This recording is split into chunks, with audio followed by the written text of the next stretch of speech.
कम पैसे में cosmetic shop कैसे ओपन करें। हेलो दोस्तों, राधे राधे, जय श्री कृष्ण। आशा करता हूँ आप सब ठीक होंगे, मैं भी एकदम मस्त हूँ।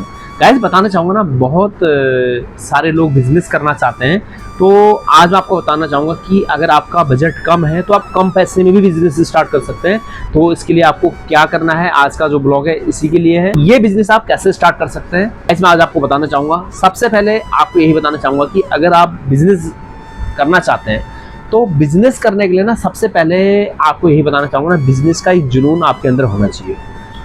अगर आप कॉस्मेटिक का बिजनेस करना चाहते हैं, आपके पास पैसे 50-60 हज़ार रुपए हैं, तो आप बिजनेस कैसे करें।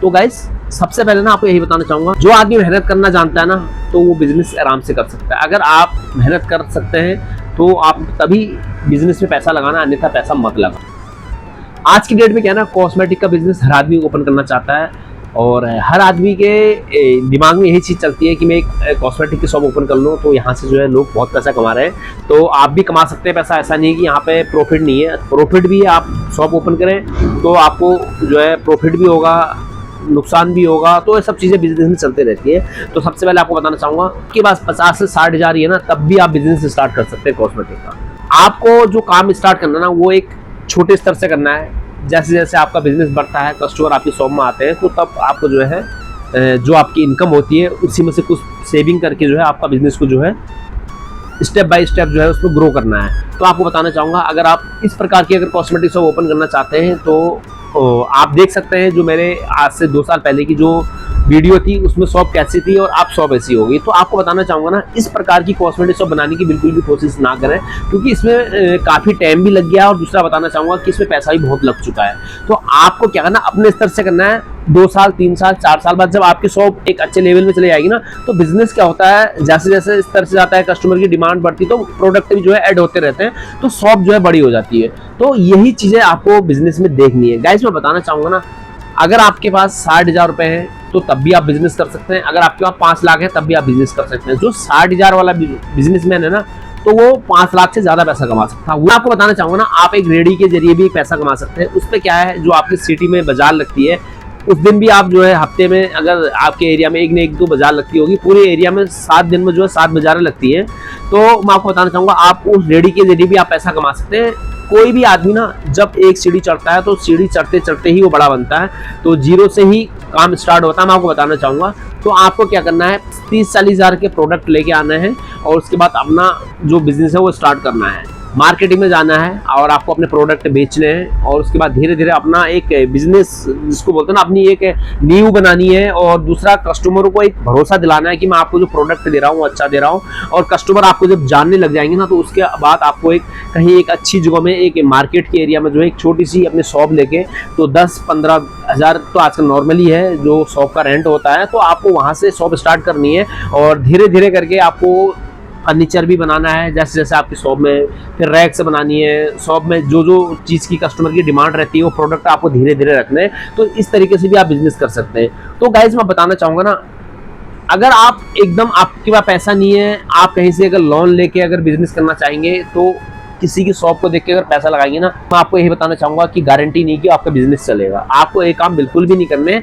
आपको जब तक चीज़ की नॉलेज नहीं है ना, तब तक आपको वो काम करना नहीं है। दूसरी बात मैं आपको बताना चाहूँगा, अगर आपका प्रोडक्ट परचेज करना है तो आपको अपने एरिया की जो होलसेलर है इनसे ही परचेज करना है। ये नहीं कि आपको दिल्ली सदर बाजार जाना है या फिर कलकत्ता जाना है, ये सब चीज़ें आपको बिल्कुल भी नहीं करनी है। आपको क्या करना, हमेशा जब भी आप बिजनेस स्टार्ट करते हैं ना, तो आपको अपनी जो लोकल की होलसेल मार्केट है यहीं से प्रोडक्ट परचेज करने हैं। ये मैं आपको क्यों बोल रहा हूँ, इसके लिए मैं आपको बताना चाहूँगा कि आपकी जो एरिया में जो होलसेल वाले होते हैं ना, उनको पता होता है कि आपकी एरिया में क्या बिक रहा होता है। तो जो आपकी एरिया में बिक रहा होता है, तो वही प्रोडक्ट आपको अपने शॉप में रखना है। अगर आप दिल्ली चले जाएंगे तो दिल्ली में क्या होता है, जो बड़े बड़े होलसेलर होता है ना, वहाँ पे तो पूरे ऑल ओवर इंडिया को प्रोडक्ट सप्लाई होता है।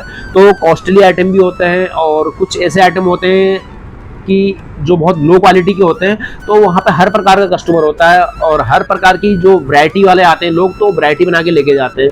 मैं आपको यही बताना चाहूँगा, आपको जब बिजनेस स्टार्ट करना, अपने एरिया के अकॉर्डिंग करना है और अपने कस्टमर के हिसाब से करना है। ये नहीं कि आपने किसी की यूट्यूब में वीडियो देख ली या फिर किसी की शॉप में जाके देख ली कि अरे उसके पास तो प्रोफेशनल शॉप है और मैं भी इस प्रकार का बिजनेस कर लूँ, तो ये सब चीज़ें आप गलती से अगर आप ओपन कर लिया ना तो आपको नुकसान ही होगा।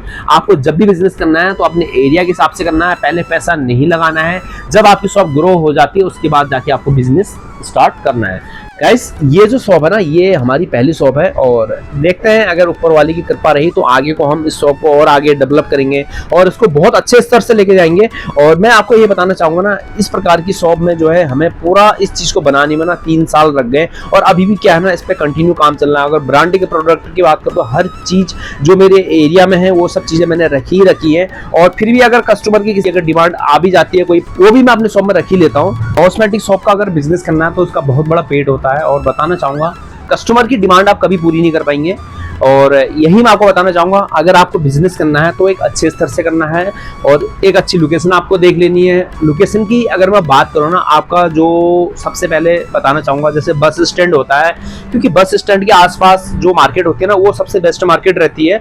तो इसके लिए मैं आपको बताना चाहूंगा, क्योंकि क्या होता है ना वहाँ पे, मैं इसलिए बोल रहा हूँ आपको कि जो भी कस्टमर आते हैं और वो वहाँ पर बस स्टैंड होता है तो लोग वहीं से जो है एक बस से दूसरे बस में जाते हैं। तो मैं आपको बोल रहा हूँ कि बस स्टैंड के आसपास की जो मार्केट होती है वो कॉस्मेटिक शॉप वालों के लिए सबसे बेस्ट मार्केट है। विलेज एरिया में अगर आप शॉप स्टार्ट करते हैं ना तो वहाँ पे ज़्यादा एक्सपेक्ट जो है आप नहीं कर सकते कि मेरा बिजनेस ज़्यादा लॉन्ग टाइम तक ग्रो होगा, क्योंकि क्या होता है वहाँ पे विलेज एरिया में जो कस्टमर आते हैं वो नॉर्मली होते हैं, गाँव के जो लोग होते हैं नॉर्मली ही होते हैं और वहाँ पे जो है ज़्यादा इन्वेस्ट अगर आप पैसा करेंगे तो मेरे हिसाब से तो शायद मैं आपको ये बताना चाहूँगा कि वो ज़्यादा ग्रो नहीं कर पाएंगे। अगर लॉन्ग टाइम तक जो वहाँ से आप ज़्यादा प्रॉफिट नहीं ले पाएंगे। अगर आपको बिजनेस करना है तो एक अच्छी सिटी पे करना है और उसके बाद जो है मैंने अभी आपको बताया या फिर एक कोई ऐसी मार्केट का एरिया हो जो चौराहे के आसपास का एरिया होता है, वहाँ पे आपको बिजनेस करना है। मिनी बिजनेस को स्टार्ट करते हैं ना तो आपको कुछ चीज़ों को ध्यान में रखना है। सबसे पहले कि आपकी जो मार्केट है वो कहाँ पे है, कस्टमरों का वहाँ पे आ जाना है नहीं है, तो ये सब चीज़ें आपको देखनी है। पैसा मैंने अभी आपको बताया 50 से 60 हज़ार में आप कॉस्मेटिक का बिजनेस स्टार्ट कर सकते हैं बहुत इजी तरीके से। और वो कैसे कर सकते हैं इसके लिए भी मैंने आज आपको बताया है, बताना चाहूँगा। उसके अलावा अगर आप कॉस्मेटिक का बिजनेस में और कुछ न्यू प्रोडक्ट ऐड करना चाहते हैं अपनी एरिया के हिसाब से, अगर कोई प्रोडक्ट ऐसे हैं जो आपको नहीं मिल रहे हैं तो आप कमेंट करके जरूर बताइएगा कि मुझे ये प्रोडक्ट चाहिए। मैं आपको उस एरिया के जो भी एरिया मैनेजर होंगे या फिर जो भी होलसेलर है उनका नंबर जो आपको प्रोवाइड करवा दूंगा।